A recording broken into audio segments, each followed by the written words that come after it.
Cari fan di questo canale, oggi avremo una puntata in inglese, quindi sto subito nella lingua di Shakespeare, perché abbiamo Art Berman. Art Berman is a top consultant for the energy industry. Is I would say prominent also geopolitical analyst. He's based in Houston. I've known him for several years. And today we want to pick his brain on the on the Venezuelan oil. As you know, one of the main reasons why the Trump administration has intervened in Venezuela, arresting the dictator, Nicolas Maduro, relates to the huge oil reserves under the underground in Venezuela. I go straight to the point. Art, first of all, thanks a lot for accepting our invitation. Is it true that the oil reserves in Venezuela are such a bonanza for the US and in general for the oil industry there? Well, that's the key question, of course, Fabio. And if you ask a geologist almost any question, I'm a geologist, the answer is it depends. So let's start. The same with economists, so don't. Which is another way of saying we don't really know very much of anything, do we? So let me say, first of all, it is true that Venezuela's oil reserves are tremendous. It is untrue that they are as tremendous as most people say. So the number that we hear is 300 billion barrels of reserves. Okay, that's I don't want to say that's untrue. It's exaggerated. Okay, so a reserve, in order to be a reserve, it has to be commercial at a certain price. So if you think of the 300 billion barrels as a resource, that's probably close to what Venezuela has. All right, but the proportion of that which is commercial today is maybe 5%, 10%. All right, so if we say in a perfect world, Maduro is gone, let's project forward 5 years, maybe 10 years when things are much better in the oil industry in Venezuela, maybe the reserves are 100 billion barrels. They're not 300 billion. They never were, okay, that's still a tremendous number. All right, so so number one, they're huge, but they're not as huge as most people think. The second thing is we call them oil. It's tar. All right, it is literally tar. It is not the kind of oil that you can simply go in, drill a well, and oil flows to the surface, and you put it in a pipeline, you put it on a boat, and you send it somewhere and they buy it. No, it's tar. So it has to go through a very complex and expensive and elaborate process of making it into more of a liquid. And a big part, an important part of that is you have to mix it with oil, very light oil that Venezuela has to import. Because you can't, it doesn't move. So you have to dilute it. And in fact, the very light oil that's used is called a diluent. All right, now today most of that comes from Russia. And with the blockade, none of that light oil can get into Venezuela to mix with the heavy oil to do anything with. So that's, that's something most people don't understand. All right. And then there are many other things to understand, but the most important thing is that Venezuela, their oil equipment, their oil fields are in a complete state of disrepair. Yeah. They've been ignored. They have not been maintained. They have not invested any money. And this has been going on now for 30 years. Okay. So if we suddenly had a perfect situation in Venezuela, the government was happy, people were happy, there were no security issues, and we just said, okay, let's go in and start producing this oil, and get rid of the blockade too, and the sanctions too. So now we're already, adding up the complications, and I've described a perfect situation. Venezuela production could probably go back to where it was before the blockade, which is to say 800,000 barrels a day, within maybe 6 months to 18 months. Now, as far as developing the reserves that are available, getting Venezuela back to, say, the 3.5 million barrels a day that it was producing when Chavez took power in 1999, I think we're talking about at least 10 years, maybe more, and an investment of capital of more than $100 billion.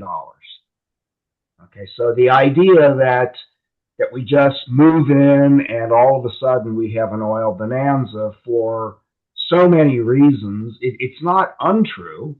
It's just not really true in a practical way. Okay, the oil, and even when we get to 10 years in the future, let's just say a perfect scenario, all the new wells, all the new equipment, all the light oil that we need to mix with the heavy oil, everything is working perfectly. It's still really crappy oil. Okay, it's not the kind of oil that you can just put in a refinery and produce gasoline and diesel and all those things from it. It's still a very, very heavy carbon-rich fuel, which has to be blended with other oil to make anything from. So I don't want to give the impression that it's not useful. It's not only useful, it's critical, but it's just not the same as the oil that we get from Saudi Arabia or Russia, where you buy it, you put it in a refinery, and you start making things that then you can sell. No, it's not that kind of oil. It's very, very heavy. It's got a lot of sulfur in it, and it sells at a considerable discount to conventional oil because of those reasons. But let me ask one question in this regard. Why have the refineries in the American Gulf Coast been tailored for this kind of heavy oil, this tar, as you call it? Because that's something strange, no, for a naive observer, no. Is it a mistake? Were there good reason for that? Can it be changed? What is your take on this? Well, okay, so the refineries in the Gulf of Mexico coast, which is Texas and Louisiana, are not engineered for that heavy oil. They're engineered to take a fraction of their input as heavy oil. And the reason for that is that most of the oil produced in the United States, and this is not a new phenomenon with shale or anything, it's always been this way, U.S. oil is very light. Okay, it's great for making gasoline. It's not very great for making diesel, because diesel is a heavier refined product. It needs more carbon. And so the way that these refineries were designed was to take the lighter oil from the United States, mix in a little bit of the heavy oil from Mexico, from Venezuela, or from Canada, and make an intermediate kind of oil that then could also produce the diesel, which is really the cash product. Diesel is what makes the world run. Now, I know that most people put gasoline in their car, and so they think that's what makes the world run. That's what makes your world run. But all of the mining, all of the shipping, all of the trains, all of the trucks, they all run on diesel. So the global economy, its lifeblood is diesel. So refineries want to make diesel. So if you take oil from Russia or from Iraq or from Saudi Arabia, it's perfect. You put that into your refinery, you don't have to blend it, you don't have to add anything, you don't have to do anything. You put it in and you can make gasoline, you can make diesel, you can make jet fuel, you can make all those things. Okay, now, but that's not the majority of the oil in the world. So we take some of that. The United States doesn't import very much oil from Saudi Arabia anymore, but we do import a lot, and none from Russia, but we do import a lot from Iraq. And we have our own light oil, and we import heavy oil from Mexico, from Canada, and sometimes from Venezuela. And with all those things put together, we have what we need. Now, most of Canada's heavy oil, which is very much like Venezuela's, it's actually refined in other areas of the United States. It's refined in what we call the Midwest. If you drive out south of Chicago, there's refineries everywhere. And in Indiana nearby. Those are refined, those are blending the Canadian heavy oil with other oils. So back to your question, the Gulf Coast refineries in the United States, and that is the largest refinery complex we have, it has been dependent on Venezuela forever. And Mexico also, but Mexico's production has declined. So Mexico is not such a great source of heavy oil anymore. So we Americans, we need Venezuela's oil. But it's a pretty small amount. You see, I mean, today, I think Venezuela with the blockade maybe is exporting 400,000 barrels a day. All of it's going to China, to Cuba, to some other places. None of it's coming to the U.S. That's a choice. The government said, we don't want your oil. We're not, and now we're blockading your oil. So it's all very complicated. And I don't want to overly confuse your listeners, except to leave them with the impression that whatever they read online or in the newspapers or here on other podcasts, it's not untrue, but it's not accurate either. The United States did not take out Maduro to take the oil. That's part of it. It's part of it for sure. But the main reason that the United States took out Maduro, it's also not about drug trafficking either, guys. I mean, that's a minor fact. It's geopolitical. It's 100% geopolitical because Maduro was aligned with Russia, China, Iran, and Hezbollah. Hezbollah is building weapons in Venezuela. And I'm not taking a political side. I'm not saying Hezbollah is bad or Iran is bad, or I'm not doing that. I'm just saying these are the facts. From these issues, let's go to the facts. And so the Trump administration views certainly Iran and Hezbollah as enemies. Russia, it depends on which day of the week we're talking about. It's either an enemy or it's Trump's best friend. And China, Trump would like to be China's big enemy, but he's learned very painfully in his first year as president, the second time, that China controls all kinds of things that the United States needs. And so, you might remember in the first 6 months of his presidency, it was all China, China, China. We don't hear that much about China anymore because he's learned that it would hurt the U.S. more than China to cut off the trade with China. So now he's You know, now he's a tough guy on countries like Venezuela, or he wants Greenland, or you know, you name it. But my point is that the number one reason for the United States intervention in Venezuela is security. It's Trump wants to make the Western Hemisphere the U.S. territory, the U.S. empire. And he doesn't want China or Iran or Hezbollah or anybody else inside of his little kingdom. Mm-hmm. And Venezuela is the main offender in that regard. Not the only one, but certainly the main one. So you hear regime change. No, this has nothing to do with regime change. It has to do with president change. The woman who is running Venezuela right now, and Trump says he's running it, but he's not. The woman who's running Venezuela, Delcy Rodriguez, was Maduro's vice president. Mm-hmm. It's the same bunch of people. Nothing has changed except the president is now in a jail in New York. It's the only thing that's changed.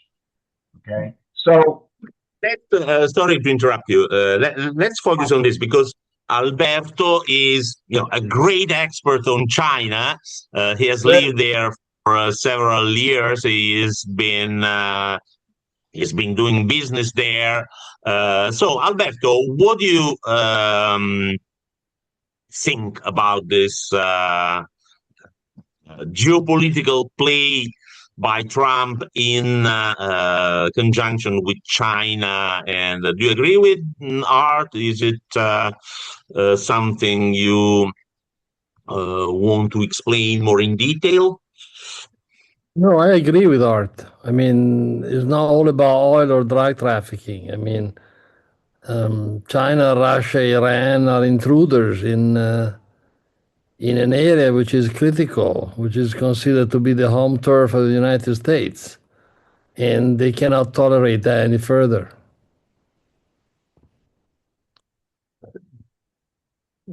Trump decided he wasn't willing to tolerate it. I can share his view on this one. Right. So it's security. Would China suffer because of the this tie, these severed ties with Venezuela? I mean, China was not importing too many oil barrels from Venezuela. So whatever import they might have lost can be obtained somewhere else. But in terms of the geopolitical clout, is it a serious blow to China, or it's significant but not substantial element? No, economically speaking, is not a big blow because China had a great exposure to Venezuela a time ago. It was in excess of 60 billion, but now it seems the exposure has gone down to 10 or 20 billion. So not a big deal. The oil that China purchased from Venezuela is a minority of its oil, so. But there's a big blow in terms of face, in terms of prestige, and the way other countries in South America will look at the U.S. from now on. Please, there's another. Yeah, so let's back up just a moment. China is the world's largest importer of oil. China produces less than half of the oil that it needs. It produces maybe 4 million barrels a day. It needs more than 11 million barrels a day. All right, so where does China get its oil from? Well, it gets some from the Middle East, of course, but a lot of it gets from Russia, and a lot of it gets from Iran, and some of it gets from Venezuela. But China needs all the oil it can get because China doesn't have enough of its own oil. And China needs the oil at the right price. China is notorious for, being a very shrewd trader on price. And so right now, with all the sanctions on Iran, on Russia, and on Venezuela, it can get their oil really cheaply at a huge discount. So that's a great thing for China. Now, it's true. Now, the other dimension, which Alberto knows but didn't mention, is that Venezuela has a huge amount of debt to China. Okay, and the collateral for that debt is oil. So China is very busy right now with its lawyers trying to find legal ways of asserting the validity of those contracts. Okay, so the United States may be the de facto power in Venezuela, but it would be a blow to China if all of those debt obligations were suddenly canceled. And so China wants to protect that. But so I would agree with both of you that the amount of oil it gets from Venezuela is not huge, but I would also say it needs all the oil it can get, and it's more complicated than that.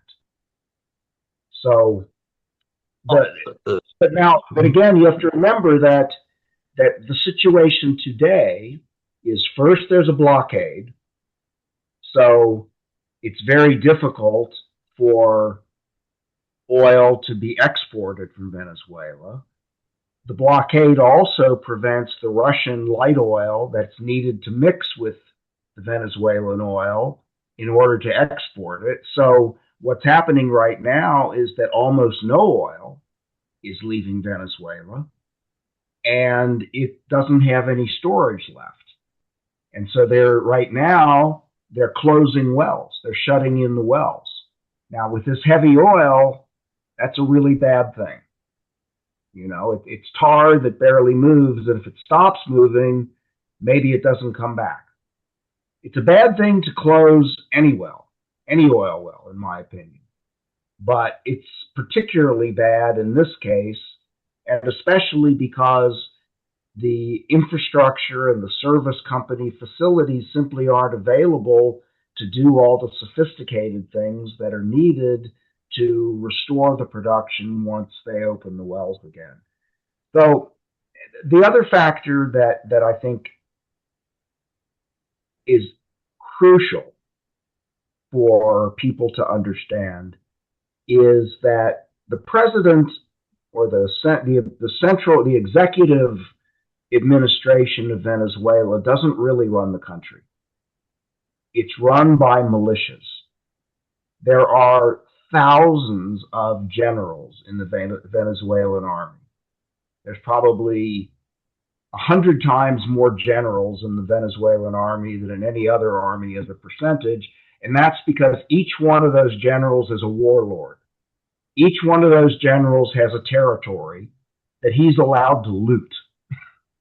And he has his own soldiers, and he has his own corrupt system of extortion and theft and terror, and you name it. Okay, and so the idea that, okay, Maduro is gone, so now we can just walk in and start drilling wells and building pipelines. No, there's an amazingly complex web of armed power and corruption that is the real government of Venezuela. And unless the United States is willing to go in with an occupation force and fight all those guys, and I don't think we are, then there's this huge obstacle to getting anything done in Venezuela. And the reason, I think, that Rodriguez, the vice president, was left in power is because nobody else knows how to manage that web of corruption. So, for instance, in Mexico, 20 years ago or so, when the ruling party was voted out of office, the PRI, and what's his name, Fox, the former CEO of Coca-Cola, he became the president. You know, it was a great day. Everybody was cheering in the streets. We finally got rid of the PRI, and Fox did all kinds of things, but he didn't have the agreements and the communication with the drug cartels that the PRI did. And part of the reason that we have open warfare in Mexico now was because that whole system that maintains stability with the drug cartels fell apart. And so if you get rid of the Maduro government, then all of the arrangements and agreements with all the chieftains and the militias and the generals falls apart, and the country falls into chaos, into civil war. And so regime change is, I don't know if it's impossible, but it's certainly not a very good idea in the short term. So I don't think you're going to see any big changes there. Now, as far as, you know, there have been meetings. Trump wants U.S. oil companies, Italian oil companies, any oil. He wants them all to go into Venezuela and start developing the oil. And they all say, oh, yes, we're interested. Well, yeah, you know, I'm interested in a lot of things. I'm interested in buying a Lamborghini. I'm not going to do it because it's too expensive. You know, I'm interested in living in Bali, but I'm not going to do it because my family lives here in Texas. You know, I'm interested, but I'm not willing to do it. And so when the CEO of ExxonMobil recently said Venezuela is uninvestable, he said that yesterday. This is what he's talking about. That, yeah, it's great that Maduro is gone. It's great that Trump wants people to go in there and start developing the oil. And he's saying, yeah, we're interested. We'll come to your meeting, but until you make it safe for us to make these investments, until you show us that there's some sort of a legal system by which we can own the oil. And he said, we've had all our assets robbed twice now by Venezuela. We're not going to do it again. And so, you know, I think there's we all want to believe what we hear in the news. And it's not a lie. It's not untrue, but it's, you know, it's just the surface of the truth. And when you, and I am no expert on Venezuela, believe me. You know, I know more than a lot of the people who report on it because I've worked in Latin America. I speak Spanish. I've worked in the oil business in Latin America, but I'm still an amateur. Okay, but the people who report on these things are much more amateurs than I am, certainly about the oil part.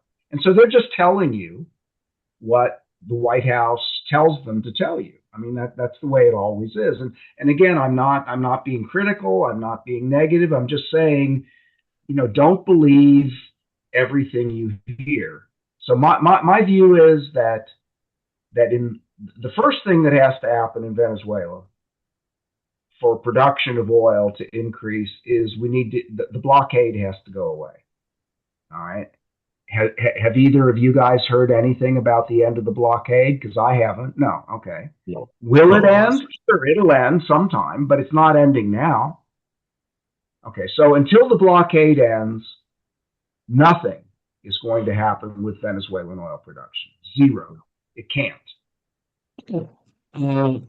Art, just a couple of questions, hopefully with a quick answer, because Alberto has to go in a few minutes. The first question is it true that the break-even oil price for Venezuelan oil is $80 per barrel? And second, if Cuba does not get oil from Venezuela, as it has benefited so far, would the Cuban regime collapse? Well, the break-even price for oil might be $80 once all the wells are drilled and the refineries are built and the pipelines are reconstructed. So in 10 years, that might be the break-even price for oil. Today, the break-even price for oil is infinity. Yeah. There is no break-even price for any of the oil except what was being produced mostly by Chevron, a little bit by ENI and Repsol, who have very small interests. I mean, their oil break even is probably, I don't know what it is, but it might be $80, it might be $70 or something like that. But way above the current oil price, no, which is around 60 and probably going to 50. I don't know. So we're it's not economically convenient to extract oil from the Venezuelan reserves as of now, right? But more importantly, and I mean, you're the economist here, Fabio, but I mean, it's a return on capital question that you have to spend $100 billion now or over the next few years, and you don't see any revenue for 10 or 12 years.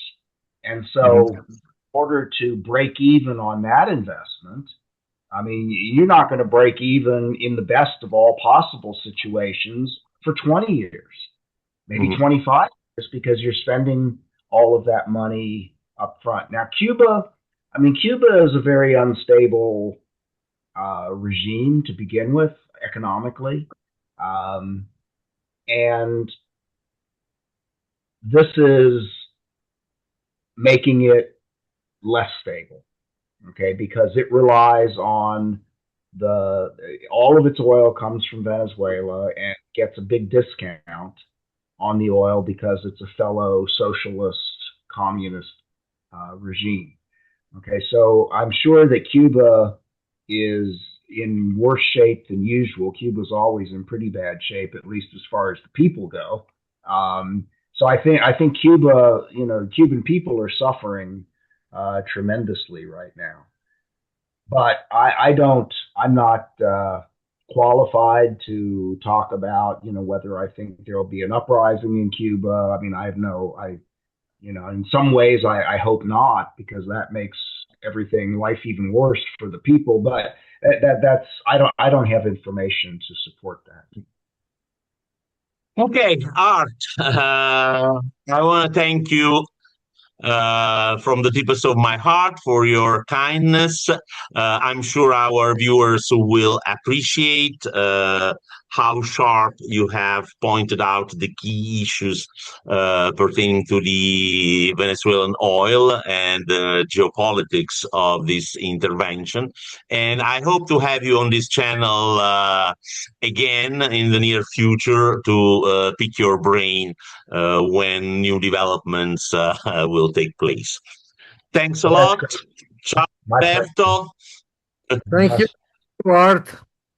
Alberto. Thank you. All the best.